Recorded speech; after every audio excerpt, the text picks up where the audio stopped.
listening to the Holy Bible 1-Year Challenge with Master Storyteller Michael Wood, featuring the easy-to-read version and used by permission from Bible League International. Enjoy the show! Hello, everyone. Welcome to day 204. We're continuing in the book of Hosea. And the Lord has been speaking through this prophet about his anger towards Israel. Of course, the Lord is not merely venting. At the end of the day, he just wants Israel to turn back to him instead of other gods and other nations.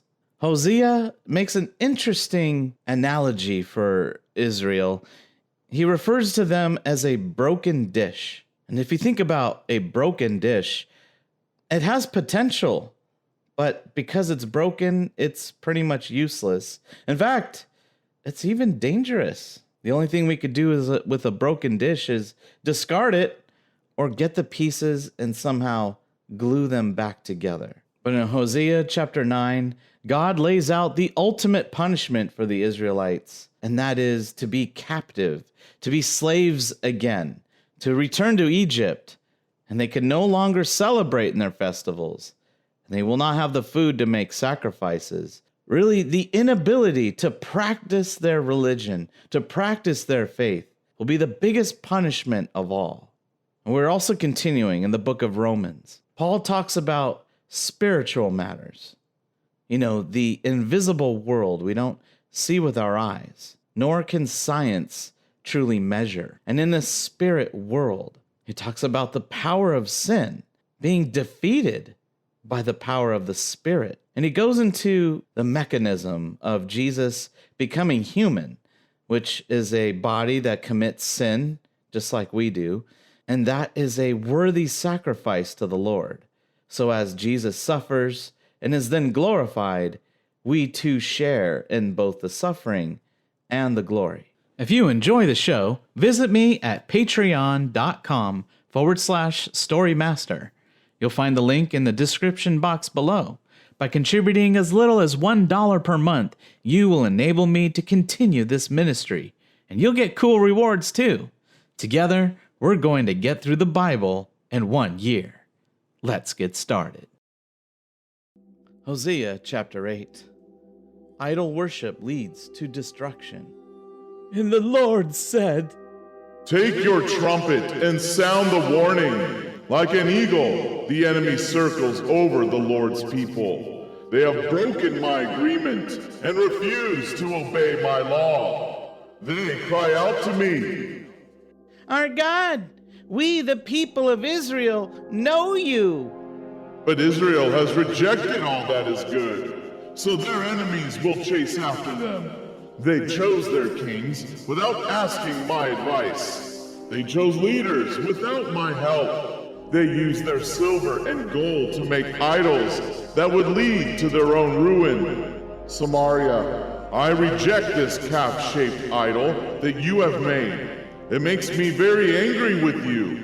When will you ever be free from guilt? This idol is from Israel. It was made by hand. It is not God.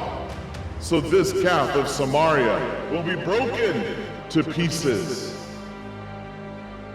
Israel is like a foolish farmer who plants nothing but the wind.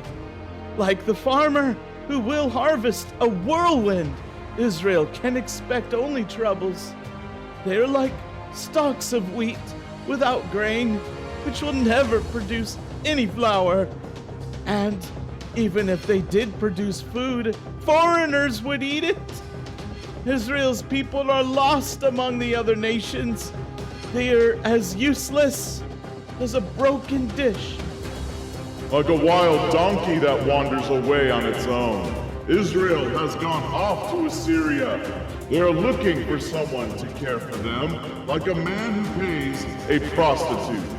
Even if they have paid for friends among the nations, I will bring them to an end. They will become weaker and weaker, suffering under Assyria's mighty king.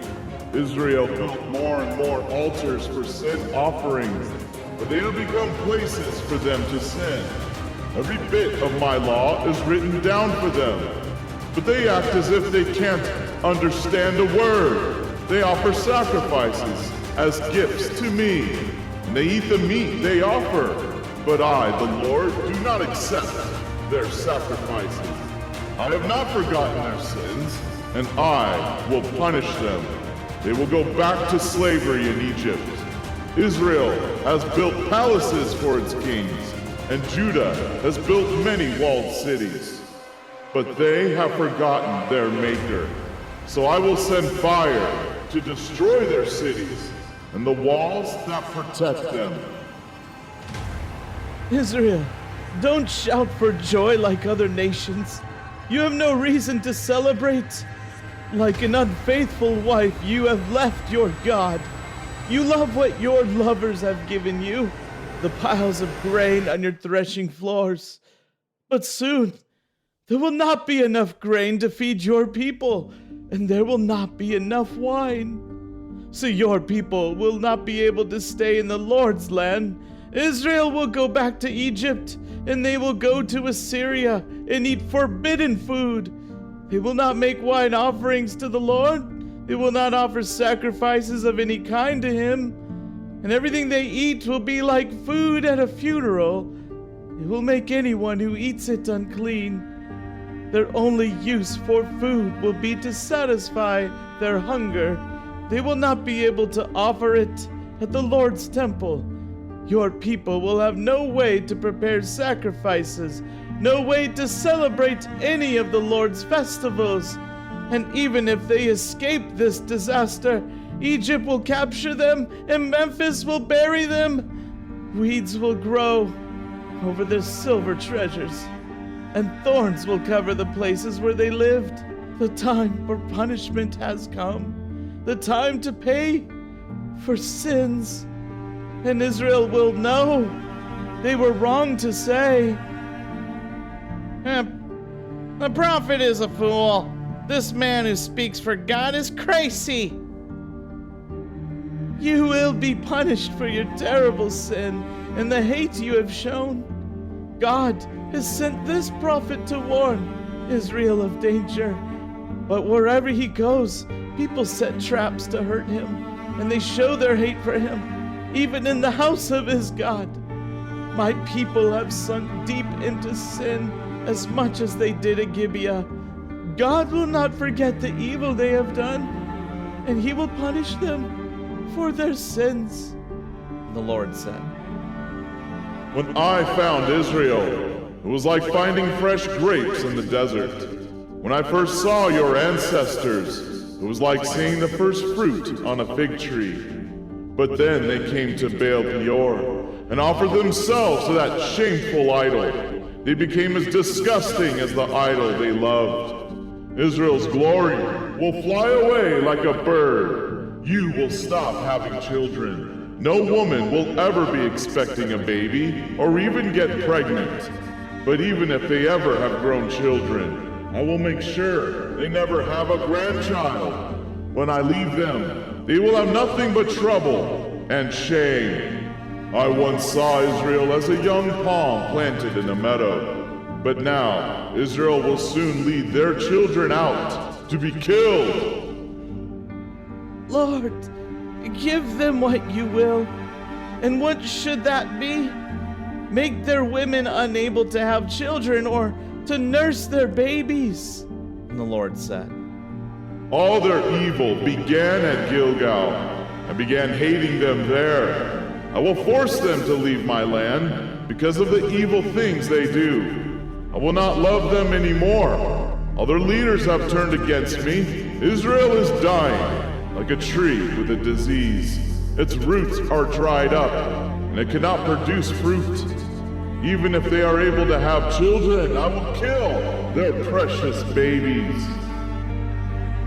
The people of Israel have not obeyed my God, so he will reject them, and they will wander among the nations without a home.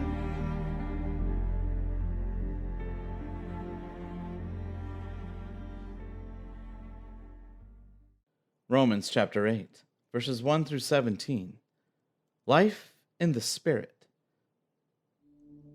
So now, anyone who belongs to Christ Jesus has escaped the death sentence. That is because through Christ Jesus, the law of the Spirit that brings life made you free from the law that brings sin and death. Yes, the law was powerless to help us because it was made weak by our sinful selves. But God did what the law could not do.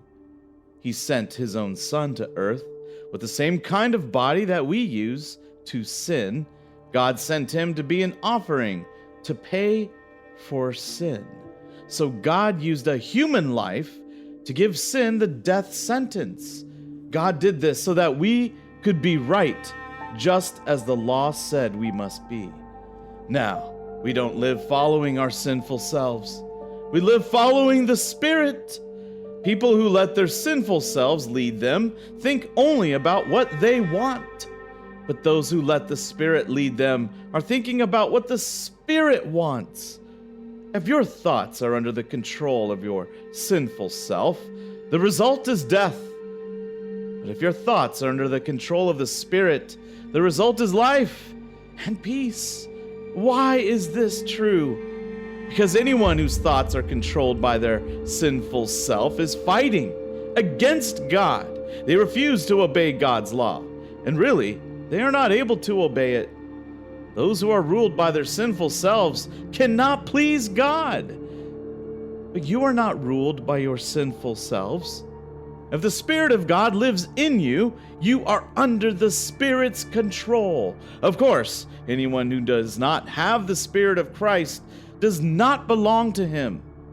Your body will always be dead because of sin, but if Christ is in you, then the Spirit gives you life, because Christ made you right with God. God raised Jesus from death. And if God's Spirit lives in you, he will also give life to your dying bodies. Yes, the one who raised Christ from death will raise you to life through his Spirit living in you. So, my brothers and sisters, we must not be ruled by our sinful selves so that we follow its desires. If you let your sinful selves control your life, you will die. But if you let the Spirit help you put an end to the wrong things you do with your body, you will have true life. The true children of God are those who are led by God's Spirit. The Spirit that we received is not a spirit that makes us slaves again and causes us to fear. The Spirit that we have makes us God's chosen children. And with that Spirit, we cry out, Abba, Father. And the Spirit himself speaks to our spirits to make us sure that we are God's children. And as God's children, we will receive the blessings he has for his people. He will give us all that he has given, Christ. We who suffer now as he suffered will share in his glory.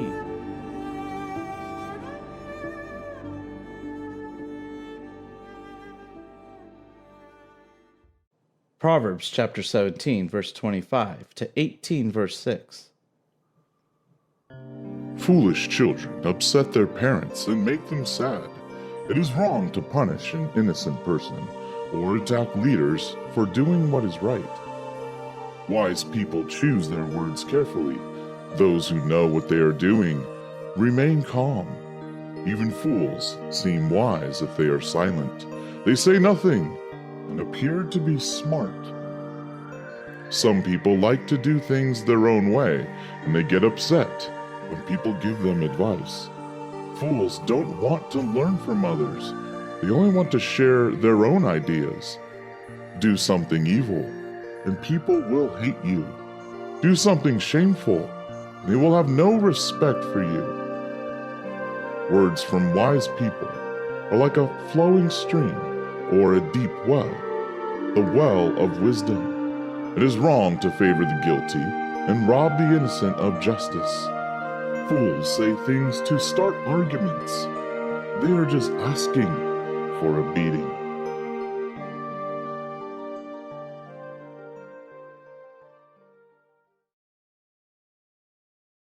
Thank you, everyone. That was day 204. Join us for day 205. We'll be continuing in the book of Hosea. The Lord continues talking about how he will punish Israel, and you'll get to hear what that punishment is. And in chapter 11, the Lord rejects their love. But at the end of chapter 11, the Lord promises not to destroy Israel. And in the book of Romans, Paul explains that our time of glory is coming, and that the whole of creation is waiting for that day, and that God does show us his love through his Son, Jesus Christ. We hope you enjoyed today's verses. Be sure to leave us a positive review and to share this podcast with your friends and family. Please join us for the next episode as we experience the Bible in 1 year.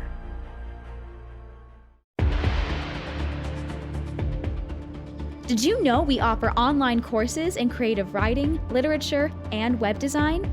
Visit us at storymaster.online to learn more.